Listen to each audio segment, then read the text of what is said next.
Assalamualaikum warahmatullahi wabarakatuh. Selamat pagi pemirsa Trans 7. Dalam literasi Yahudi, kata Jibril diganti dengan kata Gebril. Namun jangan terkecoh dengan sosok malaikat Gebril versi Yahudi ini, yang digambarkan sebagai sosok malaikat yang pembangkang perintah Allah dalam film Constantine. Di sini, malaikat Gebril sayapnya terbakar dan hilang, dan bisa ditangkap oleh manusia. Sementara dalam literasi Islam, kata malaikat adalah bentuk kalimat jamak dari kata malakun, yang artinya utusan. Malaikat adalah makhluk rohani yang bersifat gaib, diciptakan dari cahaya, selalu taat, tunduk, serta patuh kepada Allah Azza wa Jalla. Mereka tidak membutuhkan makan, minum, ataupun tidur. Mereka tidak memiliki keinginan apapun secara fisik, serta menghabiskan waktunya siang dan malam hanya untuk mengabdi dan beribadah kepada Allah Azza wa Jalla. Malaikat Jibril bertugas untuk menyampaikan wahyu dan pembawa rezeki. Malaikat Jibril disebut dalam Al-Quran sebanyak 2 kali, serta banyak julukan yang diberikan kepada malaikat Jibril, seperti Ruhul Amin dan Ruhul Kudus. Tugas malaikat Jibril bukan hanya sebatas menyampaikan wahyu. Dia juga bertugas sebagai penguat bagi Rasulullah SAW. Sebagaimana ketika beliau ada masalah dengan istri beliau Aisyah dan Hafsah. Sebagaimana firman Allah Azza wa Jalla, "Jika kamu berdua bertaubat kepada Allah, maka sesungguhnya hati kamu berdua telah condong untuk menerima kebaikan. Dan jika kamu berdua bantu-membantu menyusahkan Nabi, maka sesungguhnya Allah adalah pelindungnya, dan begitu pula Jibril dan orang-orang mukmin yang baik. Dan selain dari itu, malaikat-malaikat adalah penolongnya pula." Al-Quran Surah At-Tahrim ayat 4. Malaikat Jibril juga turun pada malam Lailatul Qadar. Bersama malaikat yang lain turun untuk mengucapkan salam keselamatan kepada orang yang beriman. Allah Azza wa Jalla berfirman, "Pada malam itu turun malaikat-malaikat dan Ar-Ruh Jibril dengan izin Tuhannya untuk mengatur segala urusan. Malam itu penuh kesejahteraan." Al-Quran Surah Al-Qadar ayat 4 hingga 5. Malaikat Jibril mempunyai wujud dengan 600 sayap, antara masyrik dan maghrib, antara barat dan timur. Sayap dan busana kebesarannya putih laksana mutiara. Dengan rupa yang begitu elok dan rupawan, kekuatannya sangat dahsyat, sebuah mukjizat dari Allah Azza wa Jalla. Kemudian, dalam beberapa hadis dikatakan bahwa malaikat Israfil memiliki 1200 sayap, di mana satu sayapnya menyamai 600 sayap malaikat Jibril. Wujud para malaikat telah dijelaskan dalam Al-Quran. Ada yang memiliki sayap sebanyak 2, 3, dan 4, sebagaimana yang difirmankan Allah Jalla Jalaluh. Segala puji bagi Allah pencipta langit dan bumi, yang menjadikan malaikat sebagai utusan-utusan untuk mengurus berbagai macam urusan yang mempunyai sayap. Masing-masing ada yang 2, 3, dan 4. Allah menambahkan pada ciptaannya apa yang dikehendakinya. Sesungguhnya Allah Maha Kuasa atas segala sesuatu. Al-Quran Surah Fatir ayat 1.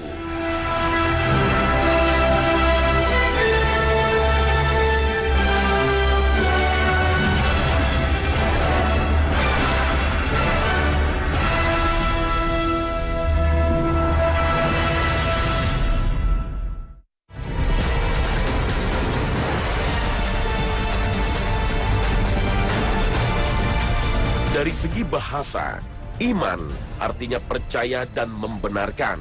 Sementara menurut istilah, iman mempunyai arti meyakini dengan hati, mengucapkan dengan lisan, dan mengamalkan dengan perbuatan.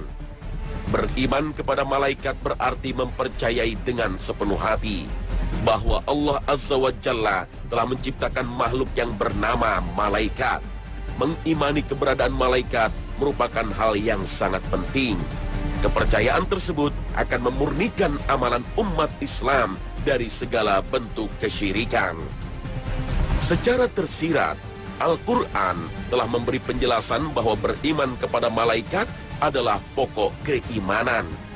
Iman kepada wahyu yang diturunkan Allah Azza wa Jalla kepada para rasulnya.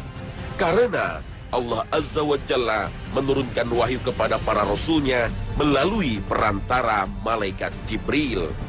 Dan jika ada yang tidak mengimani malaikat sebagai makhluk Allah Azza wa Jalla, maka ia telah mendustakan wahyu dan kitab-kitab Allah, serta mendustakan risalah para utusan Allah Azza wa Jalla.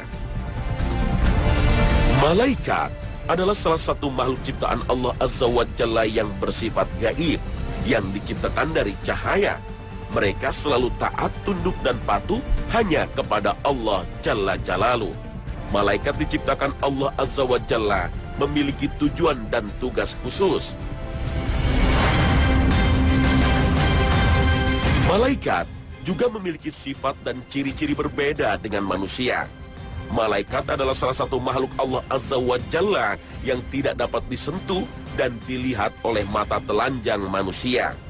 Karena malaikat adalah makhluk gaib, dan segala sesuatu yang gaib pada hakikatnya tidak mungkin bisa dilihat oleh mata telanjang manusia.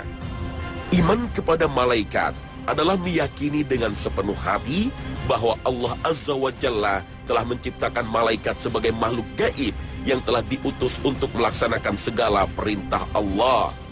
Manusia yang mengimaninya akan selalu berhati-hati dan menjaga dirinya dalam bertutur kata dalam kehidupan sehari-hari.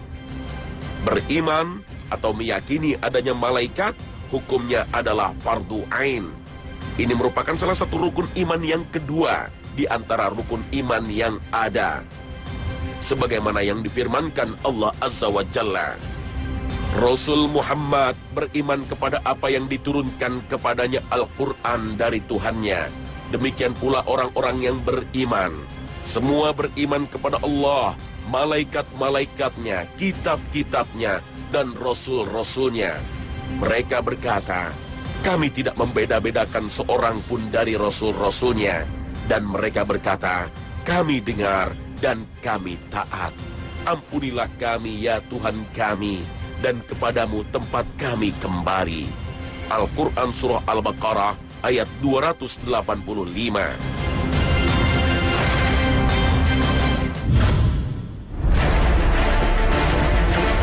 Malaikat Jibril adalah pemimpin para malaikat.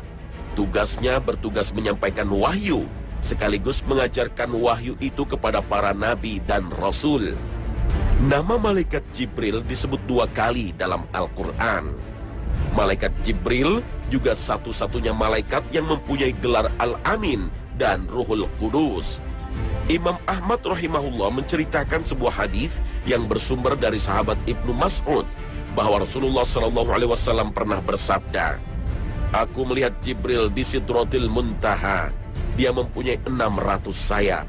Rasulullah SAW ketika mendapatkan wahyu kedua, beliau pernah melihat rupa asli malaikat Jibril tanpa rupa atau samar. Dan dalam kesempatan yang lain, Jibril nampak dalam rupa seorang manusia biasa. Sementara dalam hadis masyhur yang diriwayatkan oleh Umar bin Khattab, malaikat Jibril muncul di hadapan Rasulullah dan para sahabat dalam wujud seorang lelaki yang memakai pakaian serba putih dengan rambut sangat hitam. Malaikat Jibril mampu terbang dan turun dari langit dalam keadaan yang sangat cepat. Padahal jarak antara setiap lapisan langit adalah sejauh 500 tahun perjalanan. Dalam beberapa keterangan yang ada dalam Al-Quran disebutkan bahwa para malaikat mempunyai kecepatan terbang yang sangat cepat. Sebagaimana firman Allah Azza wa Jalla, dan malaikat-malaikat yang turun dari langit dengan cepat, dan malaikat-malaikat yang mendahului dengan kencang. Al-Quran Surah An-Nazi'at ayat 3 hingga 4. Malaikat juga ada yang memiliki sayap 2, 3, dan 4. Mereka juga bertugas untuk mengatur berbagai urusan yang ada di dunia ini, sebagaimana firman Allah Azza wa Jalla. Segala puji bagi Allah pencipta langit dan bumi, yang menjadikan malaikat sebagai utusan-utusan untuk mengurus berbagai urusan yang mempunyai sayap. Masing-masing ada yang 2, 3, dan 4. Allah menambahkan pada ciptaannya apa yang dikehendakinya.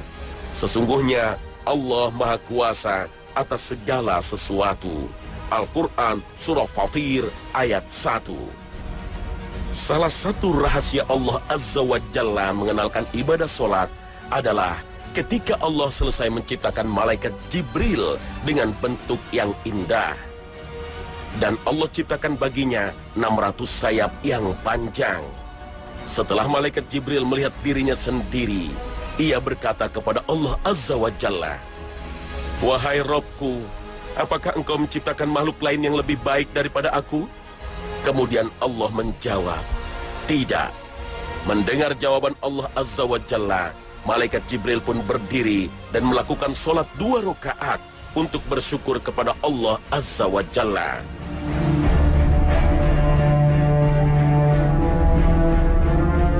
Pada setiap rakaat sholat yang dikerjakan malaikat Jibril menghabiskan waktu selama 20.000 tahun lamanya. Setelah malaikat Jibril melakukan sholat, kemudian Allah Azza wa Jalla berfirman, "Wahai Jibril, kamu telah menyembahku dengan bersungguh-sungguh, dan tidak ada seorang pun yang menyembah kepadaku seperti yang kamu lakukan. Akan tetapi, di akhir zaman nanti akan datang seorang nabi yang mulia, yang paling aku cintai, bernama Muhammad. Dia mempunyai umat yang lemah yang senantiasa berbuat dosa.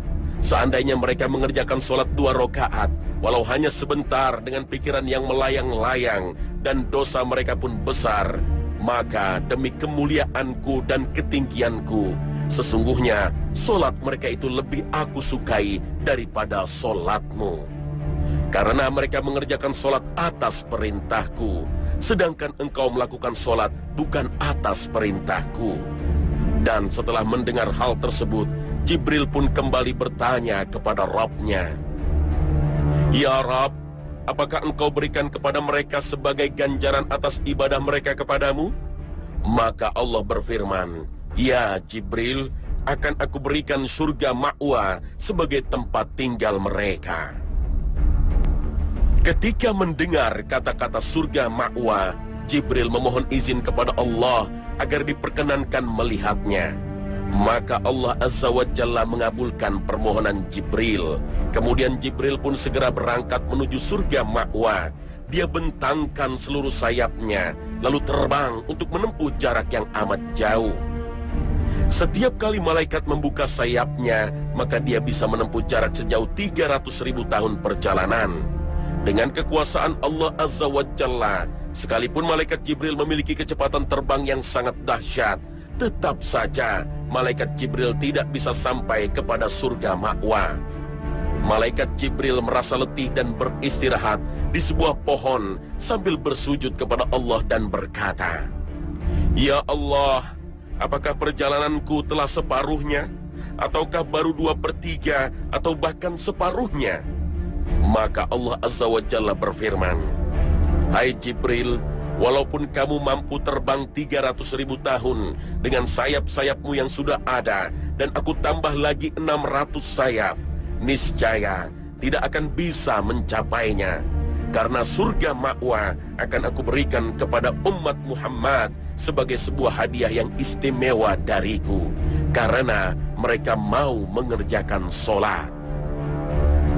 Ratusan atau mungkin ribuan abad yang lalu, Jibril bersama Mikail dan Israfil pernah datang kepada kekasih Allah Azza wa Jalla, yaitu Nabi Ibrahim alaihissalam. Ketiganya datang memberikan kabar gembira kepada Ibrahim dan Sarah akan kehadiran buah hati mereka. Dan setelah memberi kabar baik kepada Nabi Ibrahim, kemudian mereka bertiga pergi untuk menemui Nabi Lut. Jibril pernah mencongkel bumi seluas 5 desa, kemudian mengangkatnya ke langit dan membalikkannya hanya dengan 1 sayapnya.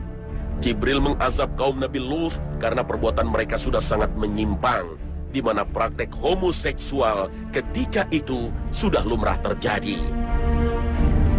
Kebanyakan kaum Lut adalah sebagai kaum pendosa. Mereka telah menyekutukan Allah Azza wa Jalla dan mendustakan nabinya.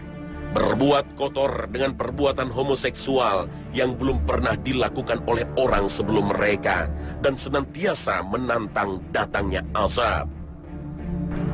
Kisah azab yang menimpa kaum Lut bermula dengan datangnya malaikat Jibril, Mikail, dan Israfil dengan sosok laki-laki tampan dan gagah. Mereka datang menemui Nabi Lut. 3 orang tamu yang rupawan itu membuat Lut merasa cemas, khawatir kalau kaumnya akan mengganggu mereka, sebagaimana digambarkan dalam Al-Quran. Dan tatkala datang utusan-utusan kami, para malaikat itu kepada Lut, dia merasa susah dan merasa sempit dadanya karena kedatangan mereka. Dan dia berkata, ini adalah hari yang amat sulit. Al-Quran Surah Hud ayat 77. Kejadian ini yang tadinya disembunyikan oleh Nabi Lut karena istri Nabi Lut khianat, maka kehadiran para tamu pun bocor ke telinga kaum Nabi Lut yang gemar melakukan praktek homoseksual. Kemudian Nabi Lut semakin gelisah. Beliau sangat memuliakan tamu dan tidak ingin tamu istimewanya terganggu dan tersakiti, sebagaimana yang digambarkan dalam Al-Quran. Lut berkata, seandainya aku mempunyai kekuatan untuk menolakmu, atau kalau aku dapat berlindung kepada keluarga yang kuat, tentu aku lakukan. Para utusan malaikat berkata, hai Lut, sesungguhnya kami adalah utusan-utusan Tuhanmu. Sekali-kali mereka tidak akan dapat mengganggu kamu. Sebab itu pergilah dengan membawa keluarga dan pengikut-pengikut kamu di akhir malam. Dan janganlah ada seorang pun di antara kamu yang tertinggal, kecuali istrimu. Sesungguhnya dia akan ditimpa azab yang menimpa mereka, karena sesungguhnya saat jatuhnya azab kepada mereka ialah di waktu subuh. Bukankah subuh itu sudah dekat? Al-Quran Surah Hud ayat 80 hingga 81.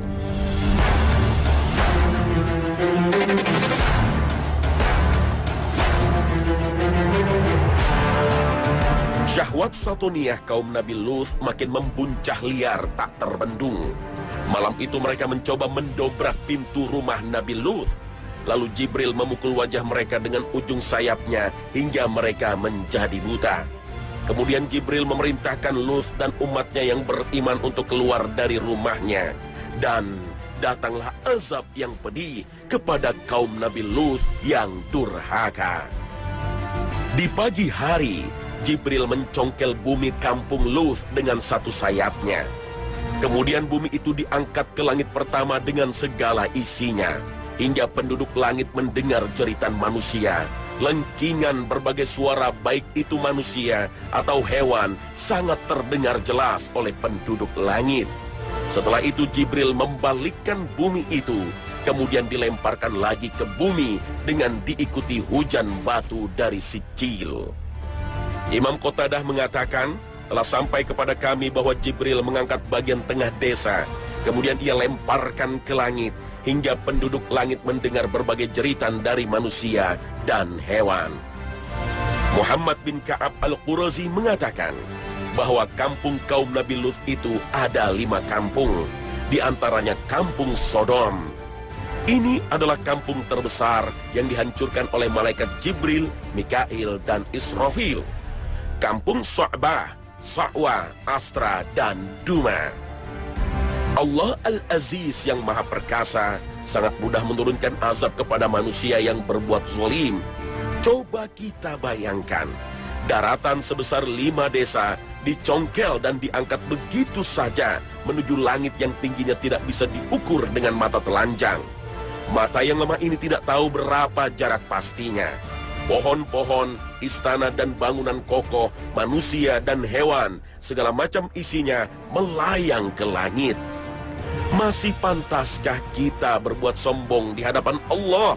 Sementara pada hakikatnya kita adalah makhluk yang lemah.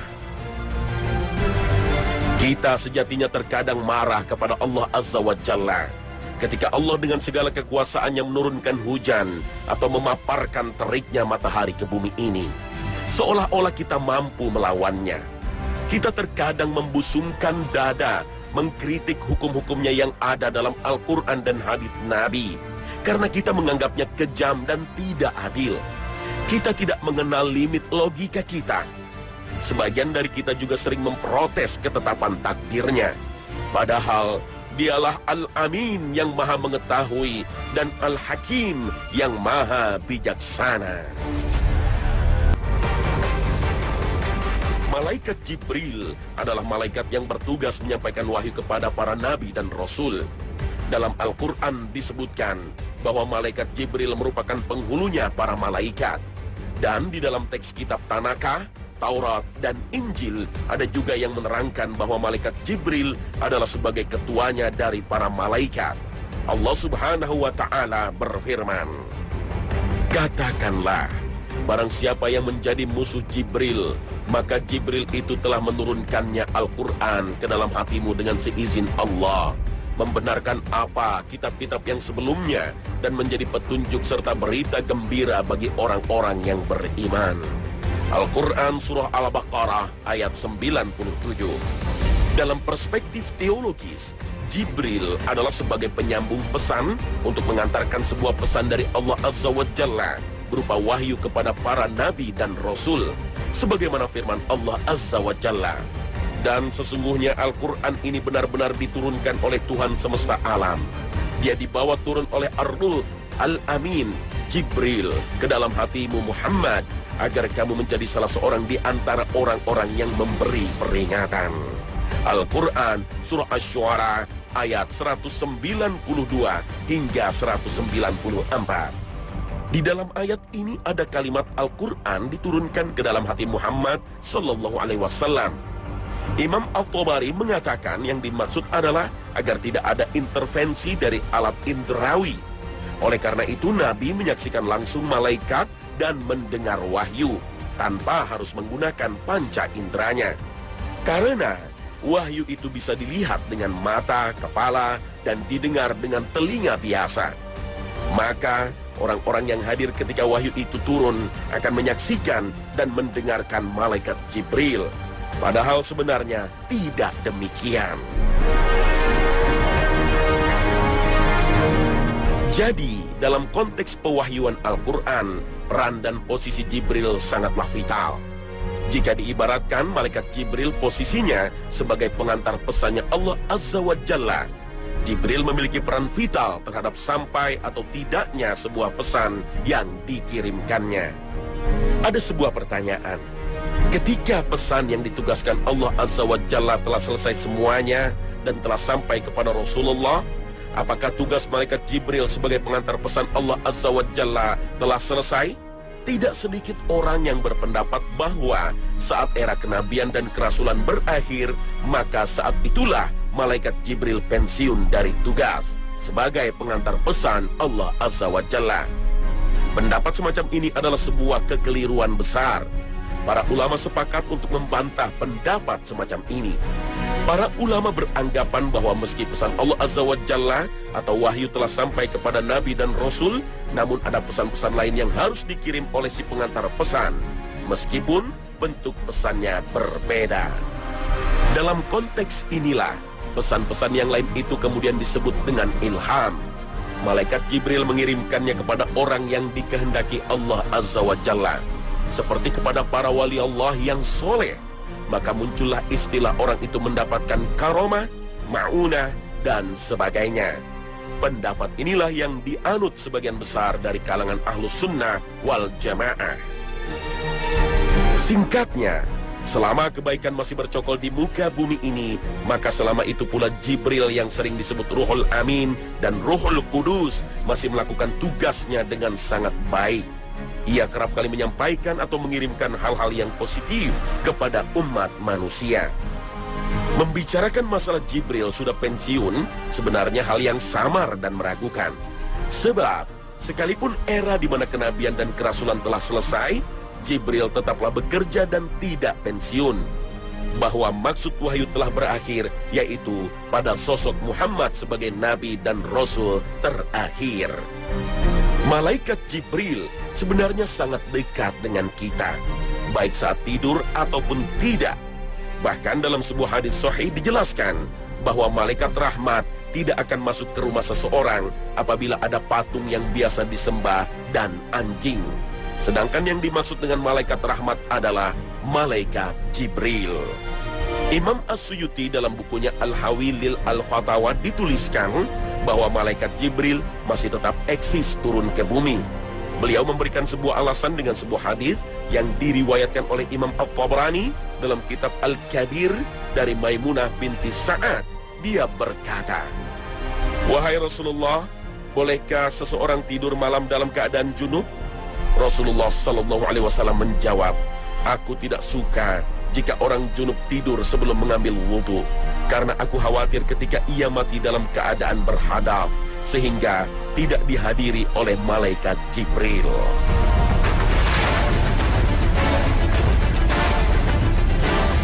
Menurut Imam As-Suyuti, hadis ini secara tersirat menjelaskan bahwa malaikat Jibril selalu turun ke bumi untuk menghadiri setiap orang mukmin yang mati dalam keadaan suci dari hadas. Selain itu, Imam As-Suyuti memberikan sebuah alasan dengan membawakan sebuah hadis yang dikeluarkan oleh Nu'aim bin Hammad dalam Al-Fitan dan At-Tabrani dari Ibnu Mas'ud bahwa ketika Rasulullah menyebutkan ciri-ciri Dajjal, beliau bersabda, "Lalu Dajjal melewati Mekah. Ternyata di sana dia bertemu dengan makhluk yang sangat besar. Maka dia bertanya, 'Siapa kamu?' Makhluk tersebut menjawab, 'Aku adalah Mikail. Allah mengutusku untuk menjaga tanah haram ini.' Kemudian Dajjal meneruskan perjalanannya ke Madinah. Di sana dia juga bertemu dengan makhluk yang besar dan dia bertanya, 'Siapa kamu?' Makhluk itu menjawab, 'Aku adalah Jibril. Aku diutus Allah untuk menjaga tanah haram ini.'" Menurut As-Suyuti, hadis ini sudah sangat jelas menerangkan bahwa sekalipun Nabi Muhammad telah wafat, malaikat Jibril masih tetap turun ke bumi pada waktu-waktu tertentu untuk mengemban tugas dari Allah Azza wa Jalla. Sebagaimana firman Allah Azza wa Jalla, "Sesungguhnya kami telah menurunkannya Al-Quran pada malam kemuliaan. Dan tahukah kamu apakah malam kemuliaan itu? Malam kemuliaan itu lebih baik dari 1000 bulan. Pada malam itu turun malaikat-malaikat itu dan ruh Jibril padanya dengan izin Tuhan mereka untuk mengatur segala urusan. Malam itu penuh kesejahteraan sampai terbit fajar." Al-Quran Surah Al-Qadr ayat 1 hingga 5.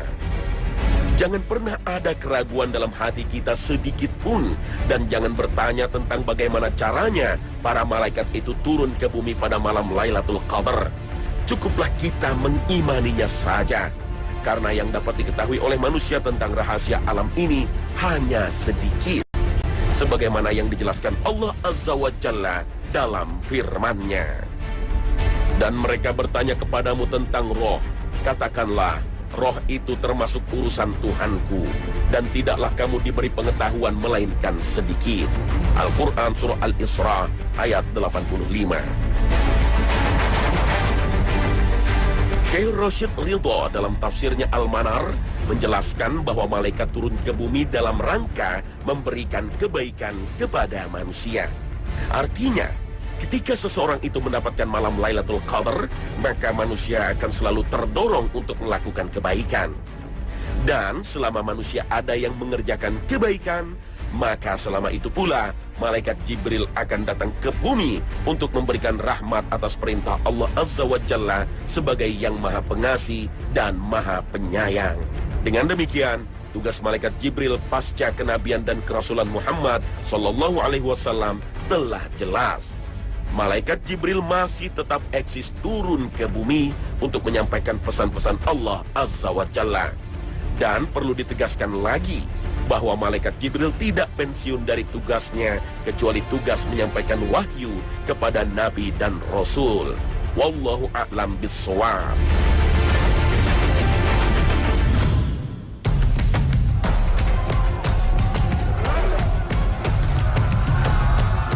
Malaikat Jibril dengan perintah Allah Azza wa Jalla memegang peranan penting dalam peristiwa perang Badar yang melibatkan kaum muslimin dan kaum kafir Quraisy.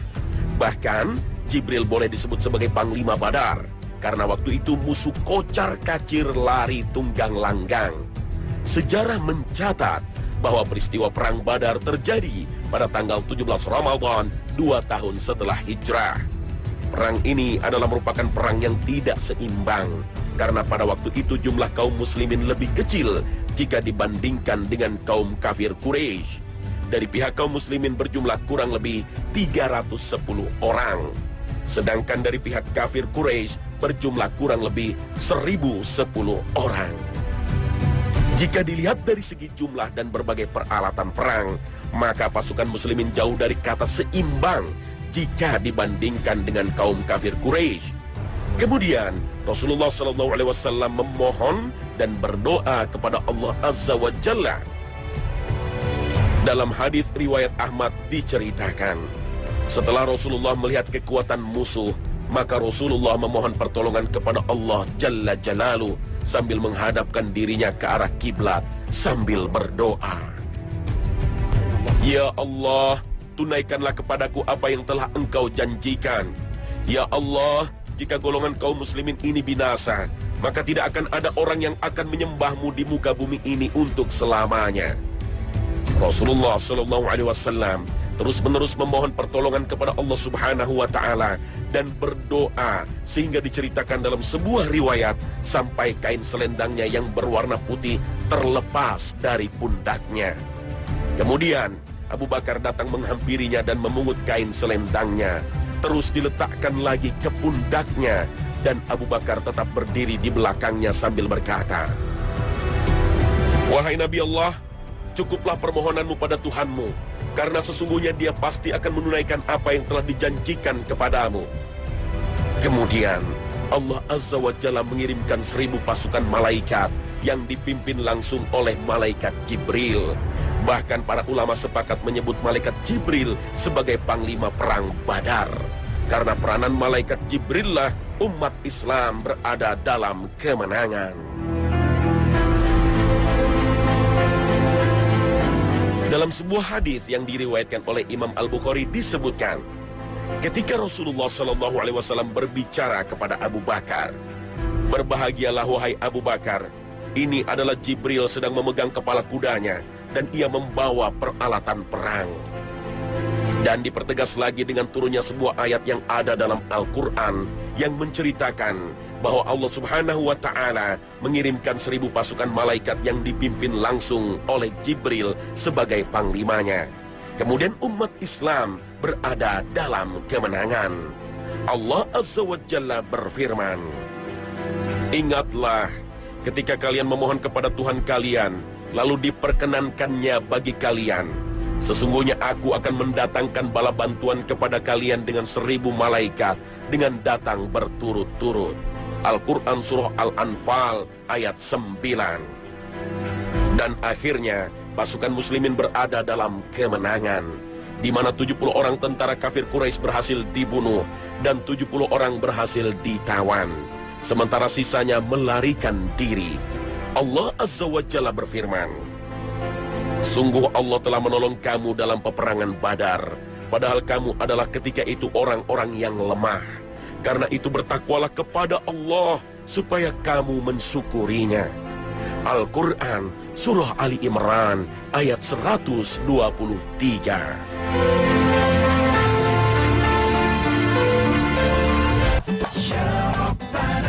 Nah pemirsa, inilah akhir kebersamaan kita dalam Khazanah pagi ini.